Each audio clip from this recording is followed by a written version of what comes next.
Hey guys, it's Jennie Wolek with Keller Williams Realty, Tulsa, Oklahoma, the Wolek Group. I am here with my friend Kristie Smith from Indianapolis. Hey Kristie, I am so excited to introduce you to her. You probably, if you're a Keller Williams agent, you've probably seen her on the big stage with Gary, and she has shared lots of her amazing marketing, and I wanted to share with you guys. So welcome, Kristie. Welcome. Hello from Indianapolis. Well, why don't you tell everyone where you serve in your market and what your production looked like last year, what your goals are for this year? Sure, sounds great. So I live on the northwest side of Indianapolis in a suburb called Zionsville. It's one of our nicer school districts in Indianapolis.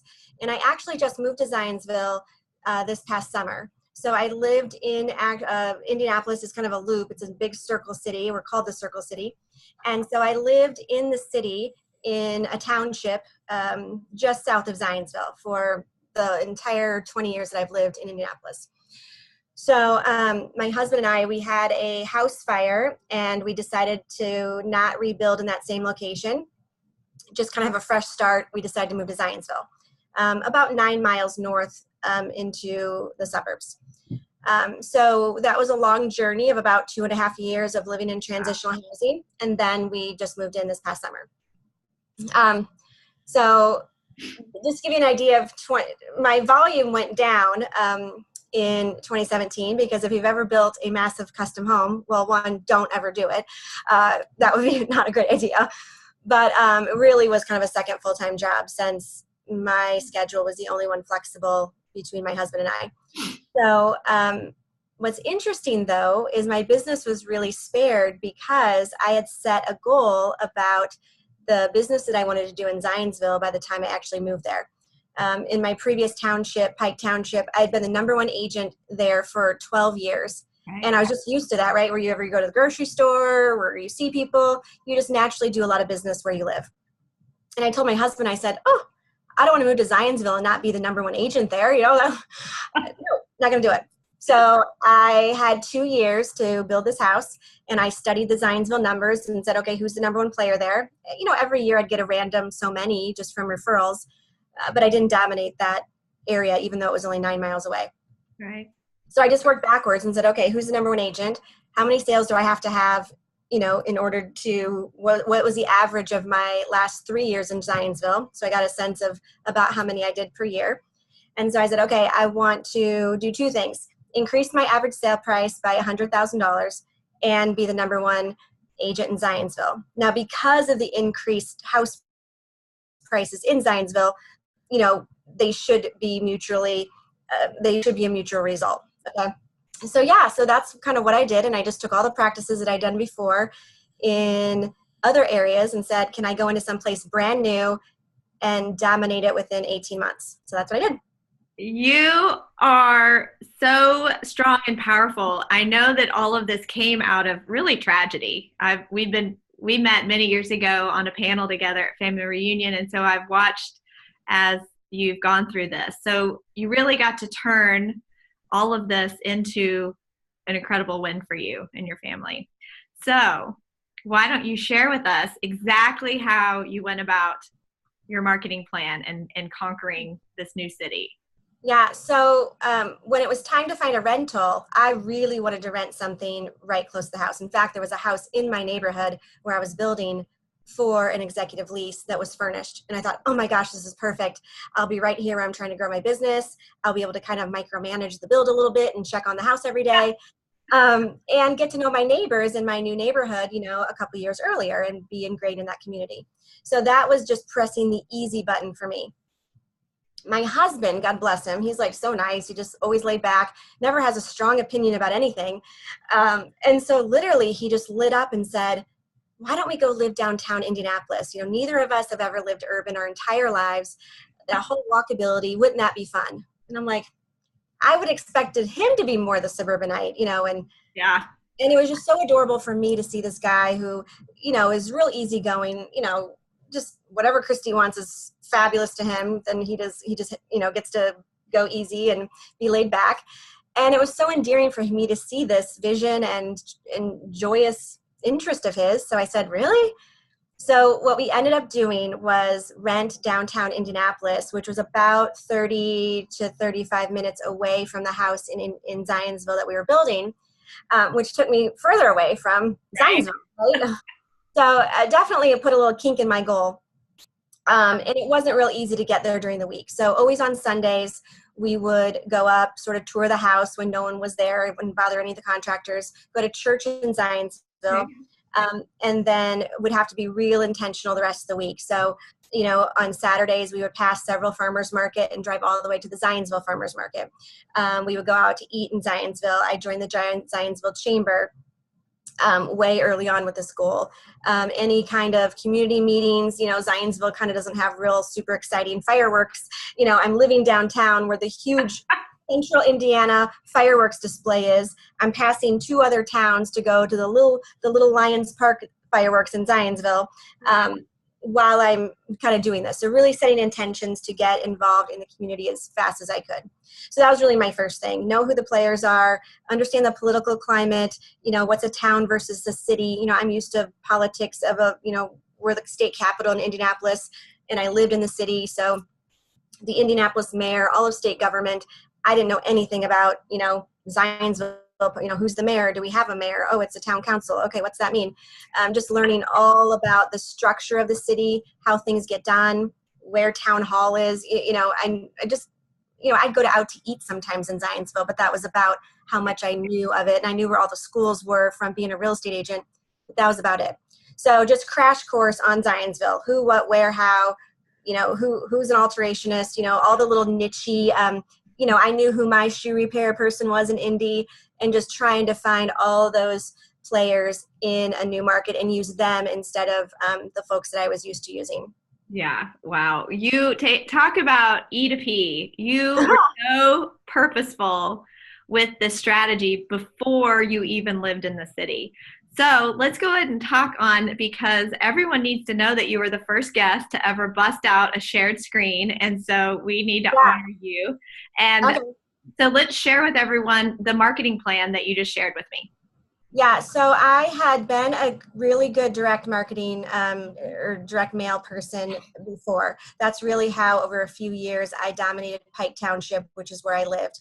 And, you know, I have a marketing background, so I just know how many times it really takes. I mean, 7 times before they even remember you. And so in Pike, I had grown such a following and had been #1 that I only sent out my mailings to my farm once a quarter, okay, for the last several years, but still stayed #1 in Pike, even once I dropped off all the mailings. So I knew I had to go really aggressive in Zionsville, and then I needed to do that for a couple years, become #1, and then I could trail back and cut the budget and just do it quarterly. So technically I didn't live there, but I did own my lot and I was building my house. So I'll kind of share my screen and show you my direct mail here. So I didn't have a lot of good stats in Zionsville because I didn't live there yet and I hadn't sold that many homes. So I had to go into my MLS and really study the stats. And this is what I encourage people to do. You know, what kind of statistic can you come up with? If you've only sold 1 home, but you sold it at 99% of list price, well then you know what? You sold every Zionsville home at 99% of list price. That is a true fact. So luckily Pike Township, where I've dominated, is right under Zionsville, and they're both on the northwest side of town. So I just kind of added both communities together and I got a good impressive statistic that I could use. And this is my front. I kind of adopted this little fish, goldfish, mean good luck. And I wanted this to stand out as a little bit different than just the typical realtor looking postcard. Okay. Okay, so scroll back over a little bit left so we can see what's on the words there again. Yep, can you see it okay? No, go to left to right, yeah, or right to left. Okay, oh, gotcha. My screen, I can see it just fine, but let's see what I can do here. So what it says is who has, let me just zoom out here. I think that might help you see it a little bit. Does that help? There, yes, perfect. There you go. So who's represented the largest volume of Northwest home sales since 2015. And then this is an actually 8.5 by 11 flat mailer. and it's mailed every door direct. And there's only 10,000 homes, single family homes in Zionsville. And page 2 says, I'll zoom out of this one for you as well. Page 2 says, your Zionsville neighbor, Kristie Smith, trust a neighbor to sell your home. I really love that line. I used to use it all the time in my old farm. And so then this looks a little small, but I can zoom in here a little bit on some of these words. I don't know if you can see all that, but I just have some stats. I'm not afraid to use words. I am a copywriter. I have a journalism background. So I do have just some key successes, reasons why you'd want to hire me. I think if the fish catch your eye and you turn it over and you want more than just the homes, these are some recent homes sold. Here are other homes sold that were recent in Zionsville. And then I have a lead capture, which is Zionsville home values are an all-time high. Find the current value of your Zionsville home at zionsvillevalues.com. Yep. So I just bought that domain and I redirect that domain to my valuation page that is on my website. And I mean, it's amazing the number of people who come. And I think the people who don't really care can throw it away. If you're really interested in maybe selling or buying a home this year, you then will read the copy because then that stuff matters to you and calling me. Right. Okay. So let's talk numbers. How long have you had this program going, and what are your numbers so far? Yeah. So I just changed to the fish. So I had a different, just I would say plain red and white for KW, very typical looking, no frills layout, with no logo other than my logo for my team is actually just a font. So I did that for a full year for 2017. And I was doing mailings every 2 weeks for January, February, March. That's when really people are getting their homes ready and thinking about having realtors come to their home. So every 2 weeks during that time, then I would go every 3 weeks and then once a month. So it's about 18 to 19 drops per year. So I did that all last year. Then I just redesigned these and I'm back to that same formula of 222. So I'm currently in my 3rd month of every 2 weeks. And then I did 18 drops. So the way to do this affordably is you print all of your drops at one time, and then they're in a warehouse, and then your direct mail company just drops them each time that you send them postage. You have an upfront cost for just all the printing, and then you just pay per drop for the postage in that EDDM farm area. So just to give you an idea, in about 16 months, I have gone to the number 2 agent in Zionsville from not even being on the map, other than people know my name because I do a lot of business here in the community and Indy in general. And so yeah, I'm number 2, and I guarantee you 2018, I'm going to get to number 1. I love how competitive you are. It's just my goal. Like I just told my husband for fun, I don't want to live there and not be the number 1 agent. And you know, I wasn't really trying to become the number 1 agent in Pike when that result just happened, 10 years ago. It's just, I did a good job. I was probably one of the best agents in the area. I got the job done and it just grew. And I was like, oh, number 1 just became my identity there, naturally. And so then it just like, well, I am number 1. Like, oh, I'm going to go not be number 1? Who's number 1? Oh, number 1, 2, 3, 4, 5. Oh, I'm going to be like 12. So 12 didn't really sound exciting.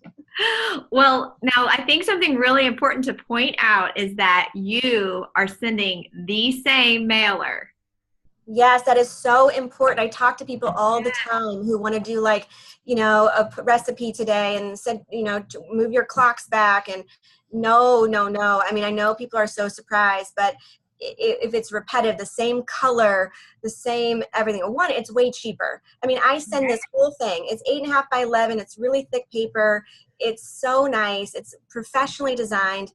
It is 26 cents all in. That is for printing, postage, and then I have to pay a fee for handling, and they schlep it to the different, post office and do all that every time. That's my total when I take the annual budget divided by every card that hits a household. It's 26 cents.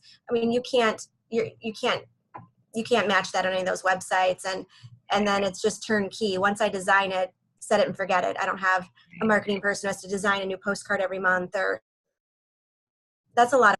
And then, you could accidentally get typos. This is such a big printing that we use professional copy editors to make sure that, it was read, 50 times by Right. 15 different people. You can't take it back once you've printed. I mean, I'm doing this in 3 farms. I still farm pike because Gary told me not to let that farm go, even though I thought, oh, those homes, I'm moving on. And Yeah. oh my gosh, you can't get rid of your farm. So I am farming pike still. And I'm just doing that monthly since I dropped off and didn't mail to them for about 2.5 years. I still stayed number 1, but Gary scared me that I was going to lose that whole farm. So I'm just doing monthly with them. And then right next to Zionsville is a suburb, very, very similar, but much larger city, but same price point. A luxury market that I decided to farm 15,000. So I'm doing 35,000 homes in this farm, and the postage that it costs to drop this one time to all 3 at one time is right around $5,500 is the postage fee. Yeah.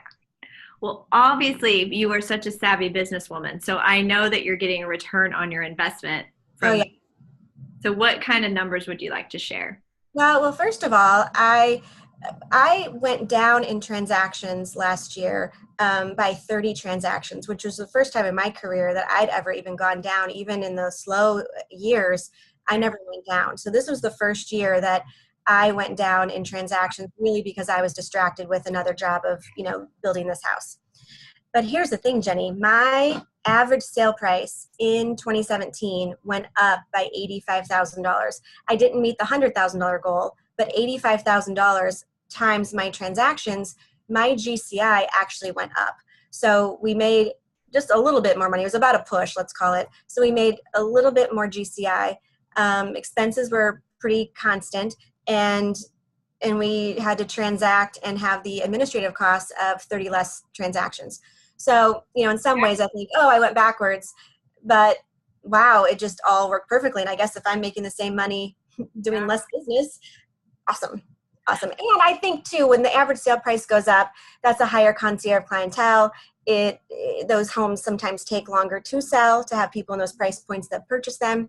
And those are also more high touch customer bases that take more time. So it is, I think, an industry norm that the higher your sales price, typically the less transactions you'll do. So but I'm back. I'm back, and we're going back up. Kristie's back this year, so we're back on track. You are. So you weren't you knew that naturally your average sales price would go up because you moved to a higher price point area. And in the end, although your units were less, so really you probably, how was life administrative wise when you are moving to a different market? You still are cranking out your marketing. Were you receiving how are you getting touches and phone calls, emails, logins to your home value site? What is the way that they're really responding to this marketing? Yeah, so I have a really good home value site. I actually don't even use the one that comes with the website that I use. I pay separately for the one from Real Geeks. I really like it because what you do is you just go in and you can go to Zionsville Values and test it. But you just literally put your address in, like all of them, and it auto-populates your address. And as soon as you hit submit, it asks you 3 questions, like how many bedrooms and bathrooms do you have to get a proper evaluation. And then when you hit the next button, it literally brings up the valuation, and you can see the numbers for like a second, and then it pops up this, just give me your name, email, phone number, really quickly. Jeez. And because it's such a tease, 50% of the people do give me their information. Okay, of those people who just say, forget it, and they hop off, well, I still lead capture the address, of course. So I used to, in my first year, I didn't do anything with those people. I could look them up. I could see how expensive the house was. A couple times when we were not too busy, I was just really distracted last year. So a couple of times when they were, I know exactly this neighborhood, I love it, or this house price is amazing house price, or look, they even expired last year and have never listed. This is such a hot prospect. I bought 100 of the One Thing books from the Keller store and would write them a note to say, I've probably only done it 5 or 10 times, selling your house with our team is the one thing you can do this year to get your house sold. If it made sense, but I was just very inconsistent with executing that. So, and it's costly, right, to, do all that. So this year what I decided, and everybody else I didn't contact at all. So let's say I got 100 last year, 50 with names, 50 with no names. The no names got nothing. This year, I'm a little bit more administratively savvy. Now what we're doing is I wrote an amazing letter that's really cool. Like, hey, if you're just wondering what your net worth is, or if you want to know the value of your home, or or maybe even sell, like selling is just a casual afterthought. I'd love to consult you and answer any of your questions. So it's just a real non-pushy email or letter on really nice KW luxury letterhead, typed with all the correct spacing of, a corporate letter. I sign them all, and they go every morning out for any of the home valuations that come in the day before. So we do the people who give me their information and those that don't. And of course, we just look up who they are for those who aren't, because nobody puts in an address that's not their own address, Right. Isn't that I can't believe I've only started implementing the letters since January, and I can't believe how many people who have called me and said, I got your letter. And they didn't even remember being on the home valuation site. It's just a letter, has my business card, and like, wow, I'm getting a response from the letter. So that's key. And that's virtually free to send the letter, 50 cents. Would you be so kind as to share that letter with me that I can share it with everyone? Okay. Yeah, for sure. Well, I am just so proud to know you. You are Spitfire, go-getter. I have always enjoyed our time together. Me too. And it's so fun watching you grow and blossom and just dominate. And I can't wait for you just to crush Zionville. Yes. And of course, we do business all over Indianapolis for sure. Right. But it's been fun. And, when you go into a new community, and I don't have any children, so, getting connected is, sometimes that can be lonely, and you really want to get out there and be connected as quickly as possible. So I think I've done a good job of meeting people and doing business. And we do business in a fun way that we get homes really ready. And I think I'm increasing home values and people's net worth by selling these homes for more than what I think other agents would or could. So I'm helping my own community at the same time. That's a great way to put it. How can everyone reach out to you when they have a referral for you? Yeah, our website's pretty easy. It's indyhomes.com, INDYHOMES.com. And I'm Kristie Smith, helping people on the move in central Indiana. You sure are. What a great job. Well, I am so excited to see you, and I'll talk to you soon. And if you guys need anything from me, my number is 918-706-9845. Have a good one. Bye. Thank you guys. Bye. Good luck.